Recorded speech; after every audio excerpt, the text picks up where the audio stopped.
ஒரு அனுபவத்தில் தான் சொல்லி கொடுக்கணுன்னு அவரை கூட்டிகிட்டு நடக்க போகும்போது 3 பிச்சைக்காரை பார்ப்பாங்க. பார்த்துட்டு இந்த அப்பா வந்து கொஞ்சம் காசு கொடுக்கும் அந்த பிச்சைக்காரர்கிட்ட. கொஞ்சம் நிறைய அமௌண்ட் ஒவ்வொருக்கிட்ட 3 பேர்த்துக்கும் கொடுத்துரும்.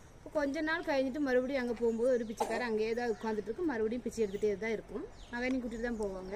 இப்போ இந்த மகன் கேட்கும், ஏப்பா அப்பா அன்னைக்கு தானே இவ்வளோக்கு நிறைய காசு கொடுத்தாங்க, மறுபடியும் அந்த ஆள் பிச்சை எடுத்துகிட்டே இருக்கிறாங்கன்னு கேட்கும்.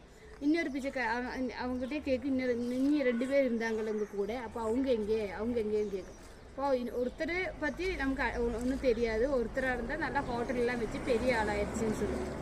அப்போ ஓகேன்னு கேட்டு இன்னொருத்தனை பற்றிட்டு கேட்கும்போது, அவன் கொஞ்ச நாள் வேலை செஞ்சாங்க, மறுபடியும் என்ன ஆயிடுச்சுன்னு தெரியல அப்படின்னு சொல்லுவோம். மறுநாளும் வந்து அந்த பிச்சைக்காரன் அந்த காணா போன பிச்சைக்காரன் மறுபடியும் பார்ப்பாங்க.